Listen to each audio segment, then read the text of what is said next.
Hello mates, welcome to the West 6 Mixology podcast.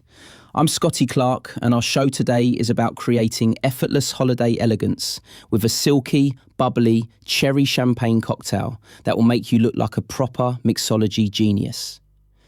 Picture this, a French Catholic priest and mayor walks into every official function armed with the same weapon, a little glass of white wine spiked with blackcurrant liqueur.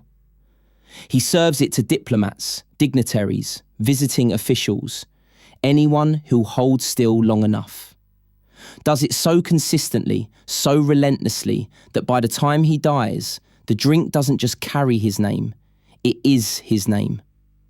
Canon Félix Kir, mayor of Dijon for over 2 decades, turned a peasant's solution to bad wine into his personal calling card. But here's the thing. He wasn't mixing up the fancy version. No. He was pushing white Aligoté and cassis. The version we're talking about today, the one that gets the royal treatment, that came later. Someone looked at Canon Kir's creation and thought, what if we made this posh? And just like that, the Kir Royale was born. 2 ingredients, 0 technique, maximum elegance. It's the drink equivalent of showing up in a tuxedo to something that only required business casual. And yet somehow, it works. Let's rewind a bit, because understanding the Kir Royale means understanding post-war Burgundy. The Second World War didn't just devastate France, it wrecked the wine industry. Red Burgundies, the region's pride, came out thin and disappointing. Meanwhile, white Aligoté, the cheaper, more acidic cousin nobody really wanted, kept flowing. And sitting right there in Dijon's warehouses, barrels of crème de cassis, that dark, jammy blackcurrant liqueur the region had been making since the mid-19th century. Someone, probably several someones, because these things are rarely just one person's bright idea, realised you could pour a little cassis into that tart, underwhelming Aligoté, and suddenly you had something drinkable, something almost pleasant. The locals called it blanc cassis, white wine with cassis, utterly descriptive, 0 poetry. Enter Félix Kir. This man was a Catholic canon and, starting in the mid-40s, the mayor of Dijon. He was also, apparently, Burgundy's most devoted hype man. Every reception, every meeting, every official visit, out came the blanc cassis. He wasn't subtle about it. He positioned it as the drink of Burgundian hospitality, regional pride in a glass. And it worked. People started calling it a Kir, while the man was still alive. That's not something that happens by accident. You've got to be deeply committed to a bit to get a drink named after you before you're dead. But the Kir Royale, that's the remix. Sometime in the 60s or 70s, the exact moment is fuzzy because nobody thought to document who first swapped champagne for Aligoté. Someone made the leap. Maybe it happened in Paris, at some café in Saint-Germain-des-Prés, where intellectuals and artists pretended their wine budgets were bigger than they were. Maybe it happened at a wedding where someone wanted Canon Kir's drink but fancier. What matters is that it stuck. The upgrade was obvious. Same cassis, same idea, but now you're drinking champagne. And calling it Royale? Come on, that's just marketing genius. It tells you everything you need to know. This is the fancy one. The brilliance of the Kir Royale is that it takes something as intimidating as champagne and makes it more approachable. Straight champagne can feel like a commitment, like you're supposed to have something profound to say while drinking it. But add a splash of cassis and suddenly it's playful. It's celebratory without being stuffy. The deep pink colour, the way the cassis ribbons through the bubbles. It's a drink that looks like it's trying to impress you, even though it took about 15 seconds to make. Now, let's talk about what actually goes into this thing, because despite its simplicity, there's more going on here than you'd think. You've got two ingredients, just two, crème de cassis and champagne. That's it. No bitters, no garnish, unless you're feeling fancy, no elaborate prep. It's a drink that lives or dies on the quality of those two components. Start with the cassis. This is not some generic berry liqueur. Blackcurrants, cassis in French, have this deep, almost brooding flavour. They're tart, yes, but there's an earthiness to them, a tannic quality you don't get from raspberries or strawberries. Real crème de cassis is viscous, dark purple-red, sweet but not cloying. It should taste like concentrated fruit, not like someone dissolved candy in alcohol. Dijon cassis is the gold standard. Producers like Lejay Lagoute or L'Héritier Guyot have been making this stuff since the mid-19th century, and they know what they're doing. You're looking at about 20% alcohol and a sugar content high enough to make the liqueur syrupy without being gross. When you pour it, it should move slowly, almost reluctantly. If it splashes around like water, you've got the wrong bottle. More after our break. My name is Tom Sachs. I'm an artist in New York City. For nearly 2 decades, I have been collaborating with Nike. Nike running is for runners, Nike basketball is for basketball. Nike craft is for everyone else. Here's the thing about quality cassis. The cheap stuff uses natural flavours, which is code for we didn't actually use that many blackcurrants. It'll taste like generic berry syrup, maybe with a chemical edge. Real cassis tastes like blackcurrants complex, slightly herbal, with a natural acidity that keeps it from being one-note sweet. You're looking at $20 to $35 for a decent bottle, and yeah, that feels steep for something you're adding half an ounce at a time. But one bottle makes a lot of Kir Royales, and the difference in flavour is non-negotiable. Then there's the champagne. And look, I know champagne is expensive. And you're thinking, do I really need actual champagne for a cocktail where I'm covering it with cassis? Short answer, yes. Longer answer, kind of. But let's talk about why. Real champagne, the stuff from the Champagne region made using the traditional method, has this particular character. Fine bubbles, persistent mousse, complex yeast-driven flavours from aging on the lees. You get notes of brioche, green apple, citrus, sometimes almond or honey.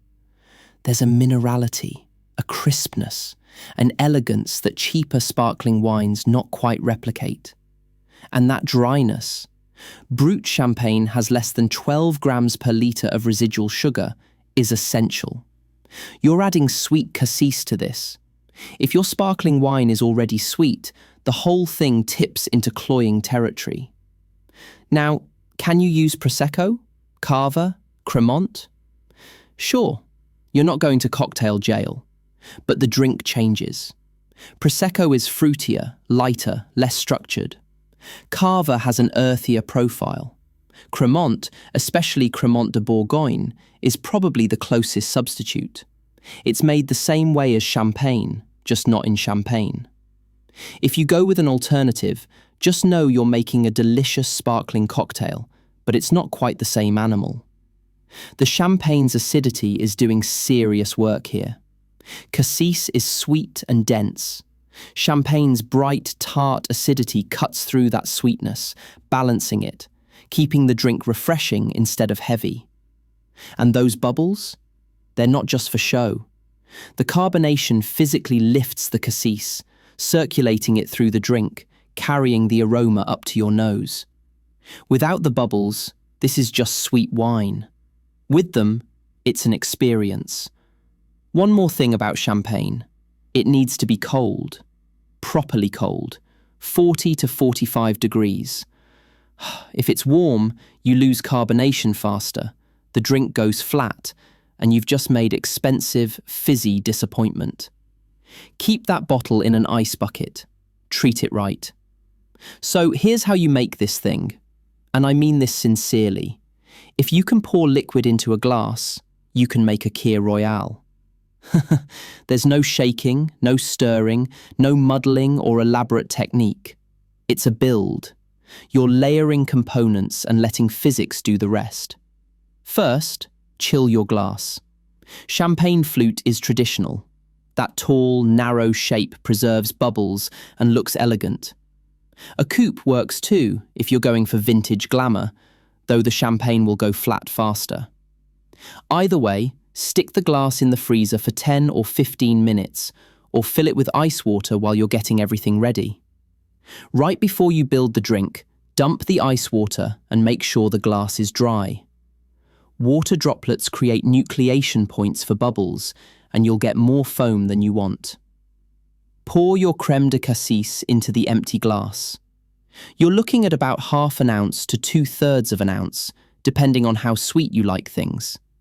French tradition leans toward less, just enough to tint the champagne and add a whisper of berry. American versions tend to go heavier, making the drink pinker and sweeter. Start with less. You can always add more cassis to the next one, but you can't take it out once it's in there. The cassis goes in first because it's dense. High sugar content makes it heavier than champagne, so it sinks to the bottom. This is important. If you tried to add cassis to a glass of champagne, you'd create a foam explosion and lose half your bubbles in the process. Cassis first, always. Now, tilt the glass slightly, about a 30 to 45 degree angle, and pour the champagne slowly down the inside. You're aiming for a gentle introduction here. Pouring straight down the middle creates turbulence, foam, wasted champagne, possible overflow. The tilted pour keeps things calm. Start with a small amount, let any foam settle, then keep going until the glass is about 4/5 full. Leave some room at the top. The cassis is going to start interacting with the bubbles, and you don't want overflow. Here's where the magic happens. Watch the glass as you pour. The cassis, sitting dark and dense at the bottom, starts to swirl upward in these beautiful ribbons of deep pink. The bubbles catch it, lift it, circulate it through the golden champagne. It's hypnotic. You could stir it, one very gentle vertical motion with a bar spoon if you're impatient, but honestly, the bubbles will do the work. Give it 30 seconds. Let the drink mix itself. This is part of the charm. Some people add a garnish. Traditionally, you don't. The drink is its own visual statement. But if you want to get fancy, a few fresh or frozen blackcurrants on a pick, or a single raspberry floating on top, adds a nice touch. More after our break. Building a new product? Temez Labs takes you from napkin sketch to the App Store. Trusted by Fortune 500s for quality, security, and speed. Book your free strategy session at temez.ai. A lemon twist expressed over the surface gives you a little citrus aroma that plays well with both components. Just keep it simple. This isn't a tiki drink. You're not building a fruit sculpture. The mistakes people make with this drink are almost always about proportions or carbonation. Too much cassis and you've made champagne-flavoured cough syrup. Too little and you're basically drinking straight champagne with a vague pink tint. The other big mistake is using flat or warm champagne. If your champagne isn't properly chilled, or if you've left an opened bottle sitting out, the drink falls apart. Bubbles are structural here, not decorative. Now, because this drink is so simple, bartenders and home mixologists have been riffing on it since it became popular. The most common variation is swapping the cassis for other liqueurs. Use Chambord instead of cassis, and you've got a sweeter, more raspberry-forward version. Some call this a Kir Imperial, though that name is confusing because some people use Kir Imperial to mean the same thing as Kir Royale. Language is messy. Peach liqueur or puree instead of cassis gives you something very close to a Bellini. Elderflower liqueur, Saint-Germain, is the usual suspect, makes a floral, delicate version that's become trendy over the last couple of decades. You can use violet liqueur for something more perfumed, or even a good quality fruit shrub if you want acidity and sweetness without as much alcohol. Seasonal riffs make sense too. In summer, add a couple of muddled, fresh berries to the bottom of the glass before adding cassis and champagne. In winter, a tiny dash of crème de cacao or a chocolate liqueur adds richness without overwhelming the drink. Some bartenders make a Kir Normal, using Calvados and sparkling cider instead of champagne and cassis. It's great for fall and plays into the apple harvest. The most important regional variation is the original, the Kir itself, made with still white wine instead of champagne. If you've got a decent Burgundian Aligoté or any crisp, dry white wine, cassis turns it into something refreshing and easy drinking. It's less celebratory than the Royale, but it's also less expensive and maybe a little more honest. Canon Kir would approve. So what's it actually like to drink a Kir Royale? First thing you notice is the colour. That pale to deep rose, depending on your cassis ratio, glowing in the glass. The bubbles keep streaming upward, carrying that berry aroma with them. You get a whiff before you even taste it. Blackcurrant, yes, but also the champagne's brioche and apple notes, a hint of citrus if you expressed a lemon twist. The first sip is bright and sharp.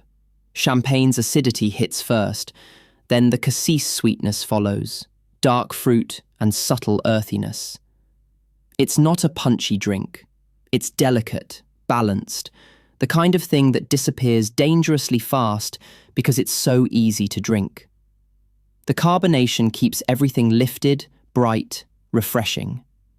The finish is dry despite the sweetness, with a hint of berry lingering and that mineral champagne quality cleaning up behind it. This is an aperitif in the truest sense. It wakes up your palate, stimulates your appetite, doesn't weigh you down. The French serve it before Sunday lunch, before dinner parties, at weddings during cocktail hour.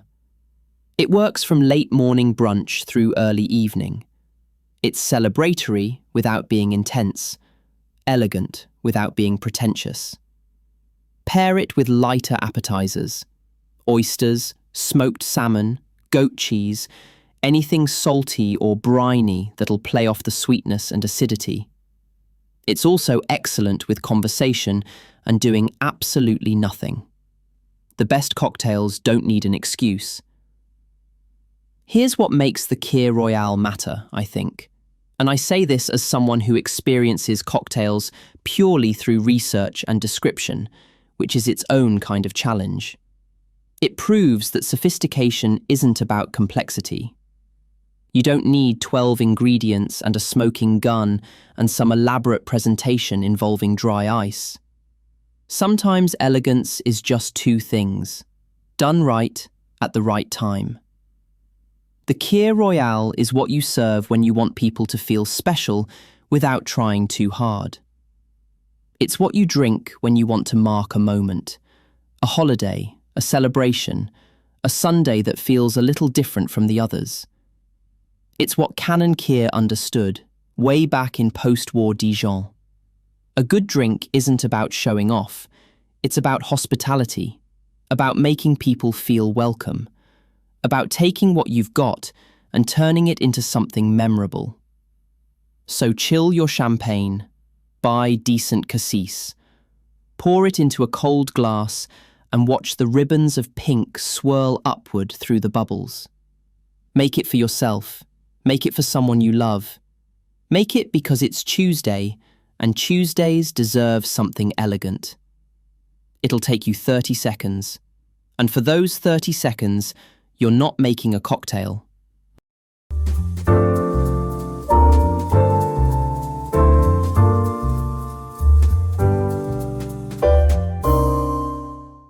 Grep News.